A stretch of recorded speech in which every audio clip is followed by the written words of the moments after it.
Ha!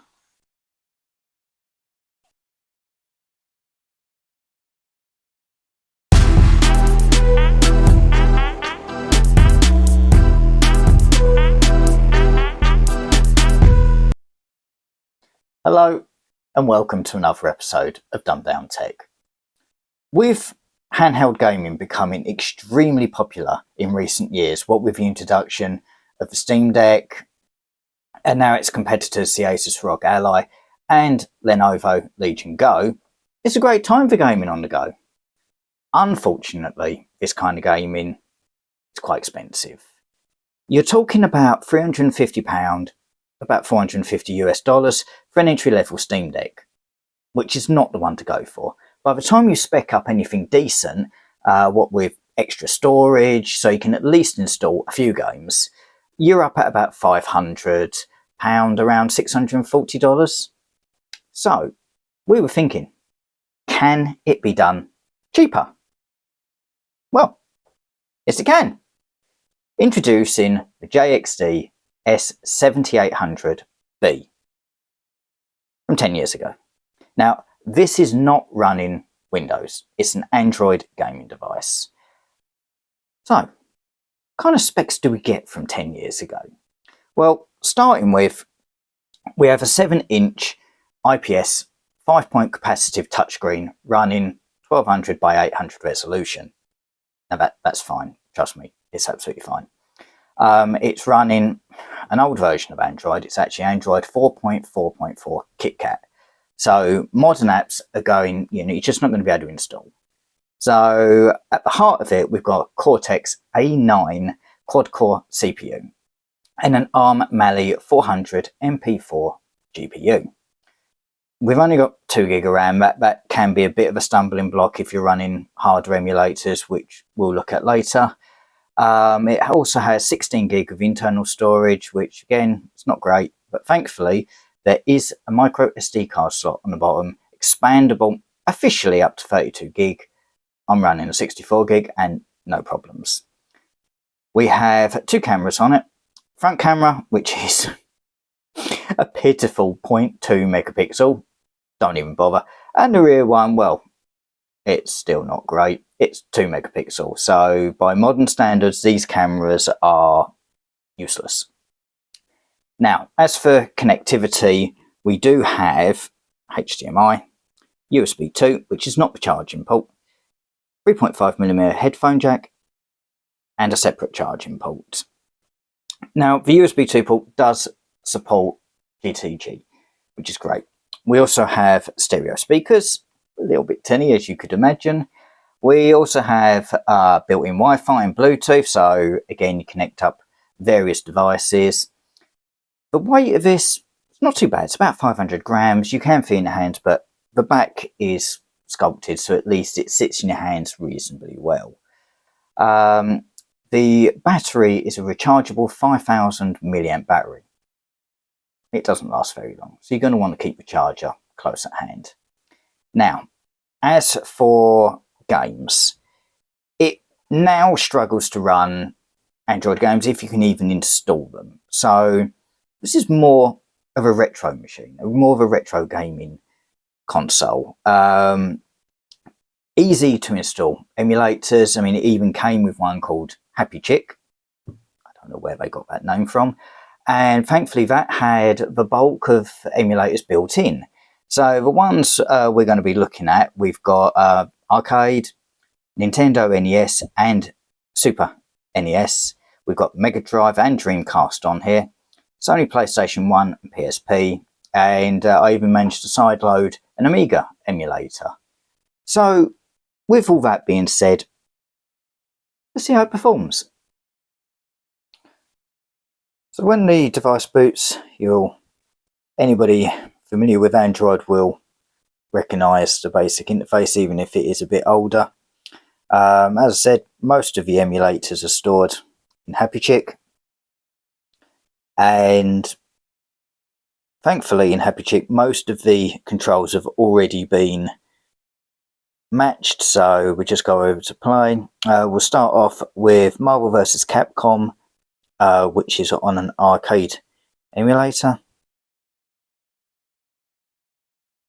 I said you can use on-screen buttons if you prefer, but seeing this has got them built in, so we've got 2 thumb pads, D-pad and controls, plus shoulder buttons. But I find the thumbstick's a bit small and a bit slippery, to be honest, so let's get into it so you can kind of see how this emulator runs.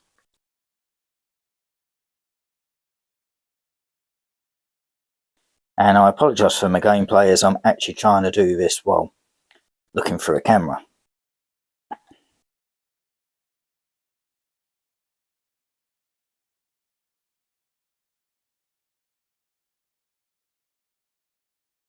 So as we see, the resolution, you don't need full HD on a tablet this size, and you see runs nice and smooth.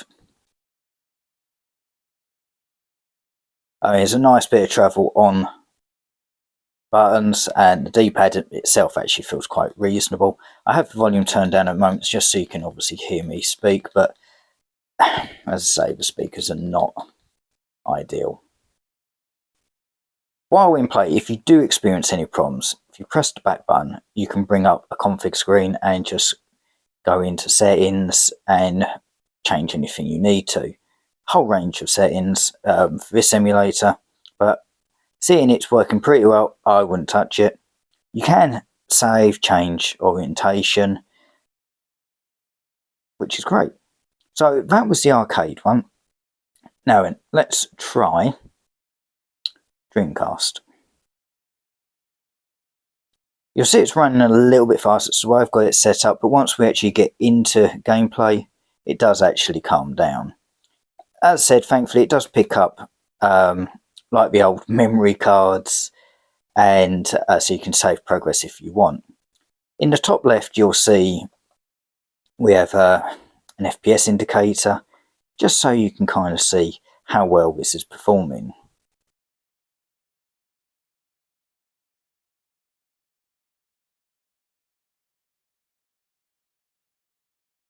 As I say, the thumbstick is quite small and not the best grip, but I'll give it a try for this one. As you see, we're running just over 20, but still smooth enough, even with my bad driving. Out the wall. There goes one flip. And it's staying pretty consistent, even when things get a bit more fast-paced. Completely playable. To be honest, if I didn't have the FPS indicator, I wouldn't really notice that I'm running that low. Most of these games didn't run that high anyway when they first came out. So as we see, that one is running perfectly good, apart from I can't drive. There we go. So, and you will find in some games, as it adjusts itself, as you see, we've had quite a big jump in the FPS. It sometimes does get a lot better as it optimizes. So as we see, nice and smooth. Again, the colours, everything accurate. And I think I've totaled myself. So let's get out of that and look at something else. So going down the list, let's try PlayStation. Obviously Dreamcast rival. Let's see if it will let me jump straight in, which yes it will. No FPS indicator on this one. No, sorry, it is up there. I'm running at 50, around the 50-ish. And as you see, nice and smooth. Again, I was very surprised when I got this, that it is that smooth, even with kind of more 3D rendered games.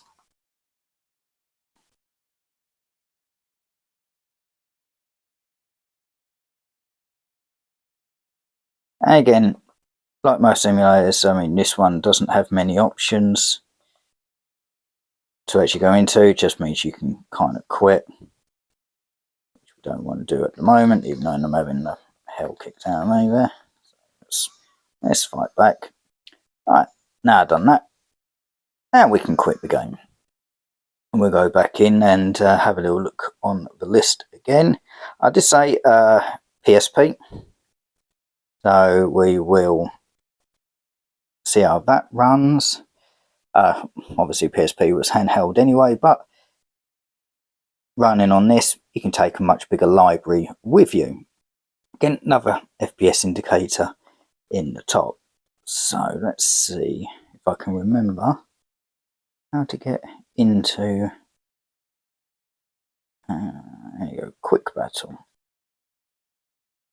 That's the button, there we go.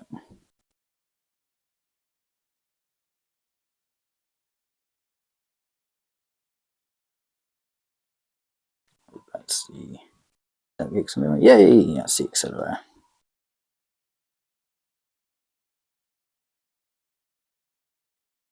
And again, beautifully smooth, holding around 30 FPS, more than playable. And as you see, there's not a lot of tinkering with the emulators needed to get it to this level. So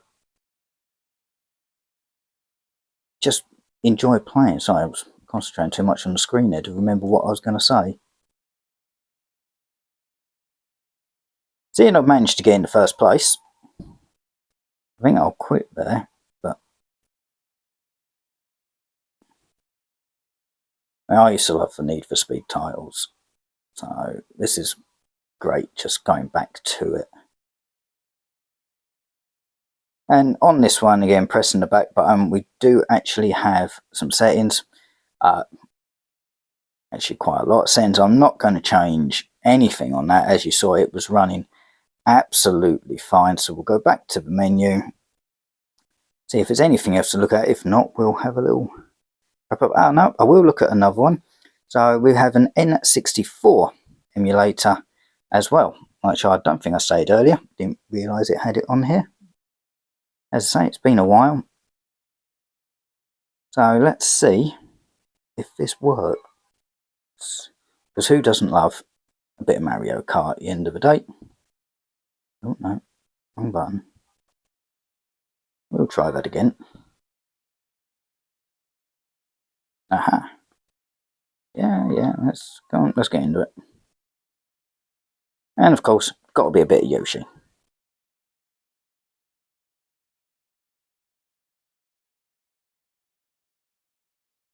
Right.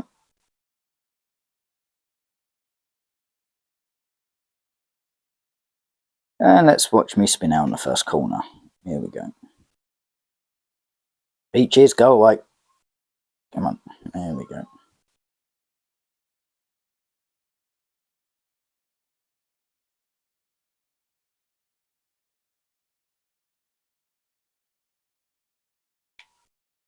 Trying to work out which button it is to... No, alright. Ah, hell. You can tell I haven't played this one in a while, but...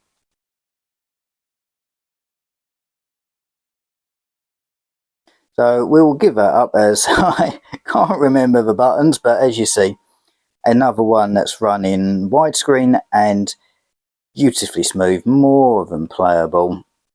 So we will end it there. Again, another one that you can go in, change things around. Now, looking across the top, we've got arcade, DC, AIM, PSP, N64, Mega Drive, and so forth. For me, Mega Drive, again, if you're going to go Mega Drive, well, obviously, there's only one game you're going to go with. Because who wouldn't go for a bit of Sonic?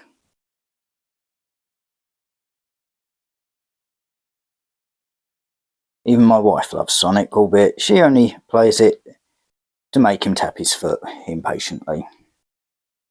As you see, I mean, you saw it running on all the 3D games earlier, so this kind of thing is absolutely a breeze for it. So, really getting back to the retro side of things now.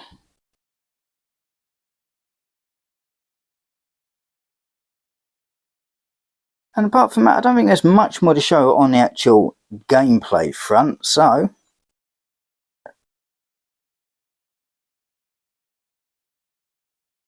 let's wrap this video up and I can reveal how much this actually costs today. Right, so there we have it. Now everybody's had a good laugh at my gaming prowess, we can get back to the matter at hand, which is, can you portable game or game on the go for less than the cost of a Steam Deck? Yes, if you're willing to compromise. Obviously the compromise is you're not going to play AAA games, most modern games out and about. Now, I deliberately have not said how much this device costs, because I wanted you to kind of make up your own mind how much you'd pay for this or how much you think it's worth. So, anybody guess? Because I can tell you now, obviously you cannot buy this brand new anymore, but second hand on eBay, you're talking £35 to £40, so around $50 US. You can sometimes find them in second hand shops like CX, where you'll expect to pay £50 to £65 for them. Now, yes, there are drawbacks. You know, the thumbtacks, say, they're very slippery and quite small. Obviously, things are spaced quite a way apart because of the screen, but again, people are getting used to that because it's just the way things are now with the portable games consoles. Things I do like, say, good quality buttons, a decent D-pad, enough control buttons to get in and out of option menus. So it comes down to, would you pay £35 to be able to build up an archive of maybe thousands of games, what with the capacity of the SD card? So that really brings it to a close of, if you're into retro gaming, definitely something like this would do you. If you're not into your hardcore gaming, say you AAA games, do you need a Steam Deck or an Asus ROG Ally to go out and about? Would this fill your time enough so you don't get bored on the go? So thank you again for watching another video of ours, and please throw us a like and subscribe for more content. See you soon.